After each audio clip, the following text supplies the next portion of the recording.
For an inspirational Christmas message, the Mayor of the City of Manila, Mayor Isko Moreno.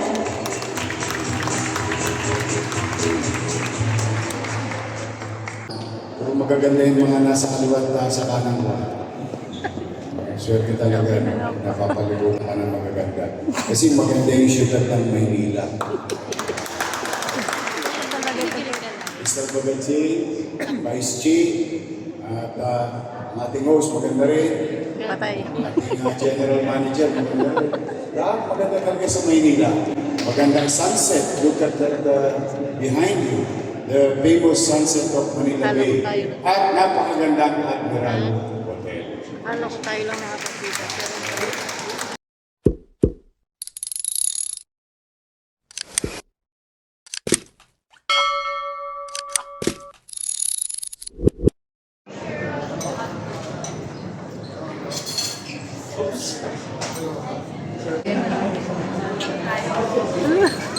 Puwang-puwang. Ano po ba?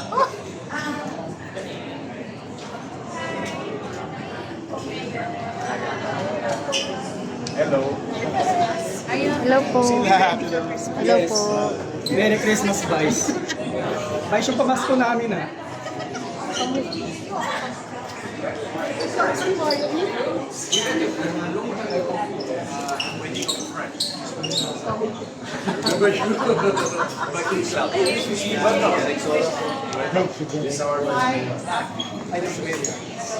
Welcome to our Manila Tourism Director. Yes, we know her very well.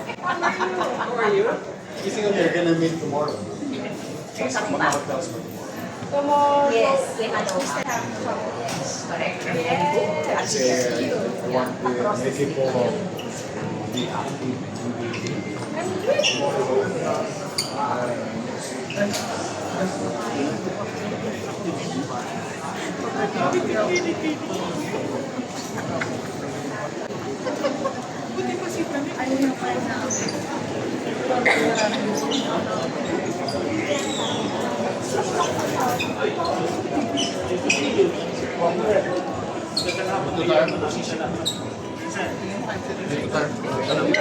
Dito lang. Ito kayo.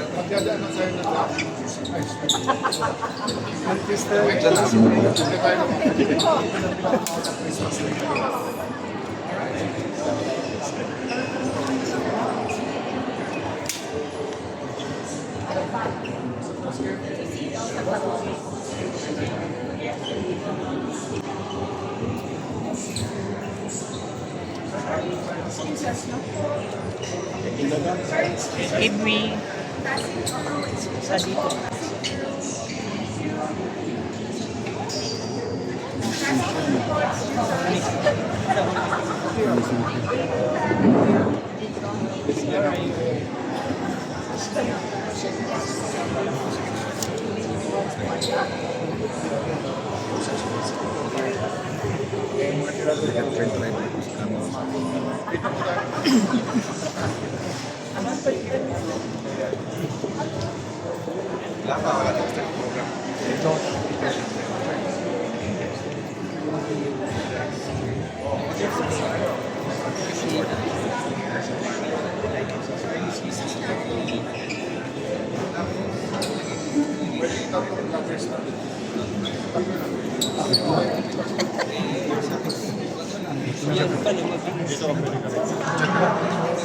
Diyan, sige.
Bilang Uncle, kakain tayo dito. Good afternoon, everyone, and welcome to the Admiral Hotel and Gallery Collection. It is a beautiful afternoon to welcome you all to the annual Christmas tree lighting ceremony that we will be having this afternoon. Allow me to introduce myself. My name is Rocio Escano, and what an honor it is to be your host. So you know, the holidays are really upon us, and tonight we celebrate not just the lighting of this beautiful tree behind us, but we celebrate the spirit of togetherness, of us being here, of giving and joy that defines this entire holiday season. So to formally welcome everyone to this beautiful event, we have a few words from our General Manager. A round of applause for Miss Janine Taylor.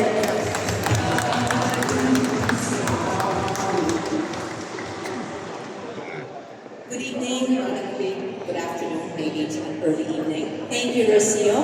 Thank you, everybody, for coming. Thank you, Manila City Mayor Isko Moreno, for gracing us with your presence, and Vice Mayor Gia Tiangsa, thank you so much. And our DG Camp Head, Crystal Bagatsing. I'd also like to thank all of my, I see Ivan from DOT, thank you also. I'd like to thank everybody who made your way. I know it's a business start of the Christmas season, and Christmas starts early in the Philippines. We normally start in September, but so we rushed, and we're I think one of the hotels, the last hotels, we're going to do the tree lighting. So thank you for taking your time to come here. I'd also like to thank my department heads, my executive committee, our kitchen team, our engineering team, the housekeeping team, and everybody who put the effort for tonight and every day to make the hotel what it is. Thank you again. Thank you, and I hope you have a wonderful evening. Thank you. Again, GM Janine Taylor, thank you for welcoming everybody and for bringing the essence of the Christmas season. And now, we are very honored to have with us, as you may have heard GM Janine mention, somebody who has been a long champion of community and the Filipino spirit. A round of applause for an inspirational Christmas message, the Mayor of the City of Manila, Mayor Isko Moreno.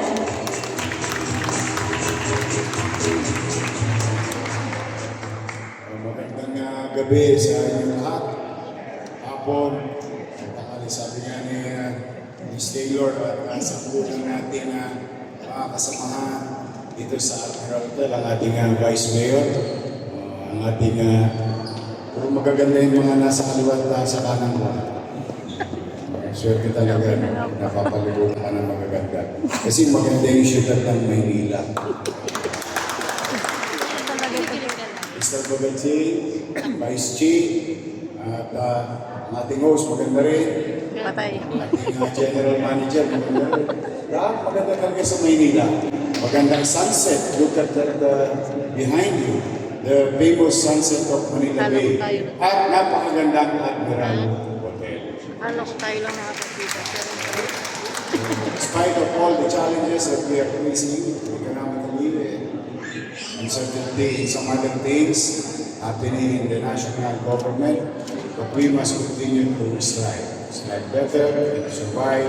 And hopefully, in the case of City of Manila, if I may share to those our guests, tama-tama, bilis lang kung English ko, mauubos na to. The City of Manila is enjoying growth. The past 4 months, with regard to new businesses being registered officially in the city, on top of what we call underground economy, growing in the likes of Tampa, the new Porto, Petsino, mas kilala ng millennials na Fusion Alley, the same thing in Ludlow, the same thing in Roseros, the same thing in Esplanade. There are so many things happening in the city of Manila nowadays, and I think we're going to be very busy and continue to invest in the Calao, Ross Boulevard, Taft Avenue to Ubito Cruz, or what we call Ermita Malate area. For to come in the city, and we would like to welcome you on behalf of the people of Manila. Sa lahat ng aming guests, we'd like to welcome you to the city of Manila. Sabi nga ng kanta, welcome po kayo sa Manila. Now, I'm here to support businesses in the city. And I'm very excited. I think ito na yung pinakamahal na Christmas tree ni Lawang. Itong taon na ito. Pakaganda eh. You know, it's very seldom nowadays that kapis is being used. As you all know, I started doing kapis in my first term. Putting up what you call pumuputi-putita concept in the night time of the city of Manila. And I'm happy to see one again, especially in this beautiful hotel. So today, Admiral Hotel family, rest assured that you have a city government behind you all the way. Muli, sa lahat ng aming bisita, sa mga banyaga, Merry Christmas, mga kababayan namin, maligayang Pasko, inayawan Diyos, there will be a better New Year for each and every one of us in 2026. Magandang gabi, palain mo kayo na.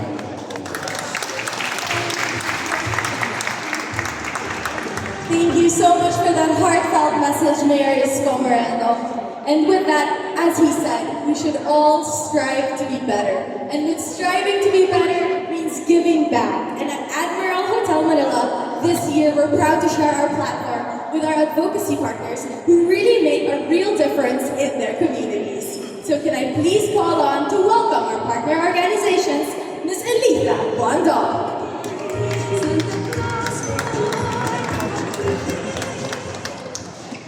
Hello, magandang gabi sa inyo lahat. Mayor, Vice Mayor, Ms. Cristal, and to all of our valued guests and clients and partners.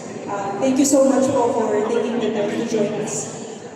Pamantasan ng lungsod ng Manila, always our partner. Thank you so much po.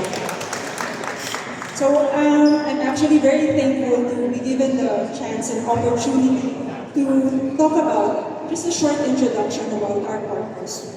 So as we celebrate the spirit of giving and hope tonight, we're also reminded that true light comes from the good that we do together.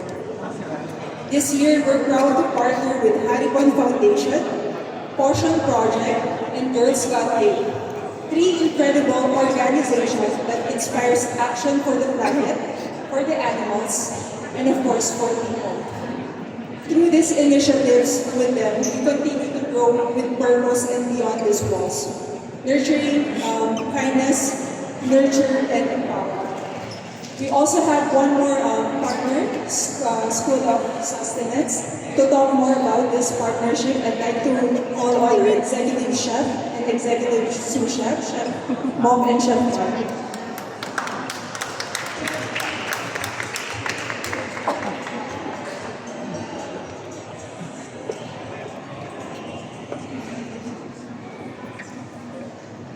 Good evening, everyone. Thank you for joining us tonight. And this moment is special for us because it's one of the 1 year of partnership with SOS. Is building the partnership is building for kindness, purpose, and sharing forward. Over the past year, we will be our work hand in hand together to save food from the hotel to bring it to the community to the person who is most. Since like small art of we still have created before. Reducing food, feeding family. Also, it's like remind us to sustainability to really take care of the person. And here to share more about this, please join me to welcome our country general manager, Michelle. Thank you.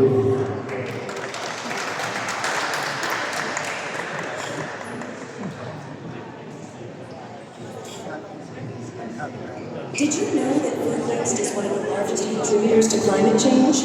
As it decomposes, it releases methane gas, the global boiler. But there's hope. And together, we can make a change. At Scholars of Sustenance Philippines, our vision is clear: to create food equity in the society we work in. A society where good, nutritious food is accessible to everyone, regardless of income, status, or... our identity, to elevate human potential and improve quality of and safe to be and we bring it to communities in need. As we embrace this season of giving, Our event just got a little bit cute. Good evening.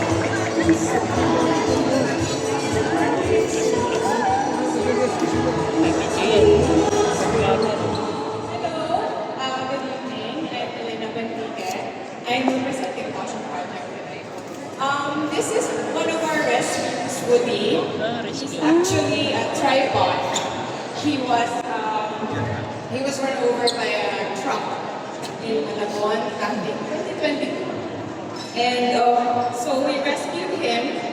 I fostered him after a month-long at the vet. And obviously, right now, he's still looking around, checking his environment. Foundation. We started back in 2018. Actually, originated in Bacolod. That's where our founder is from. We already have two shelters, one in Bulacan and one in Bacolod. Since 2018, and it's actually our 7th year this year. Actually, our shelter in Bacolod. What we do actually is we rescue abandoned, neglected, mostly hit and run victims from actually anywhere in the Philippines. Whenever we get reports, we have some volunteers in the area. We rescue them, we rehabilitate them, and then we put them up for adoption. So Woody is just one of the many strays who we've rescued. And I hope most of you open your hearts to rescues in the future if you haven't done it. Yeah. Thank you so much for having me.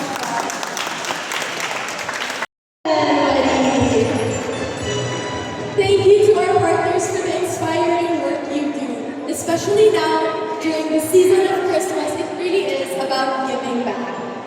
And before we light up our Christmas tree, I'd just like to share a little something special this January. So the Heartbeats Run that supports Girls God Game is a wonderful way to start the year with purpose and positivity. So we'd like to invite everybody here today to please continue to empower young girls through sports by joining in this run. And now, for the one that we're all here for and that everybody is excited for, the lighting of our Christmas tree. So with that, can I please invite our VIP guests, Mayor Isko Moreno, GM Janine Taylor, and Hotel Manager Quantan Renard, here please in front.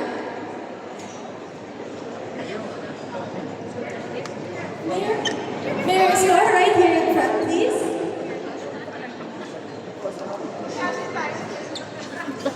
Ayan na naman sila. Here we call our Hotel Manager Quantan Renard. Yung parang sumubo ng Please join us here in front.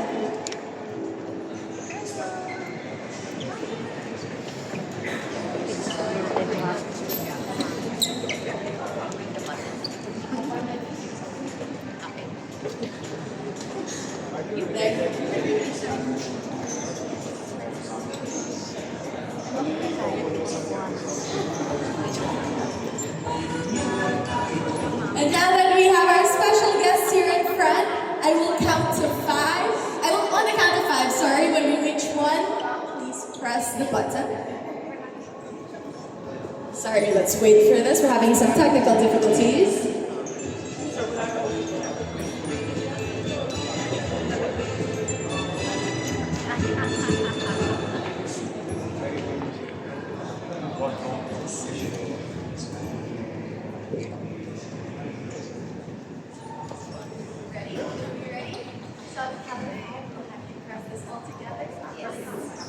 We're going to count backwards from 5. So if everyone can join the celebration, we'll be counting backwards from 5. So let's go 5, 4, 3, 2, 1. Christmas has officially arrived in Admiral Hotel Manila. What a beautiful sight. Let's give everybody another round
in our ship, Miguel 18,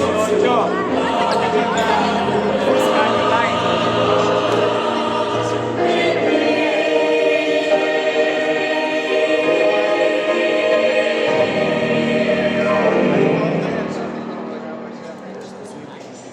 Pier 18. Kaya nung sinabi niya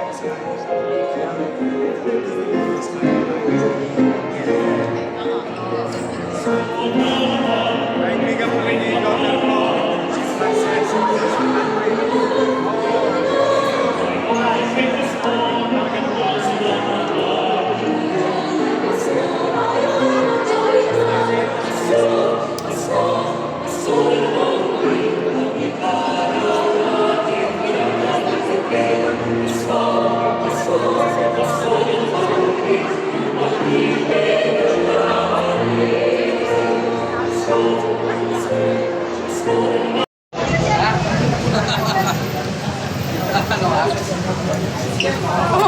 Sabi niya, mag-ingat kayo, kinalupit niya.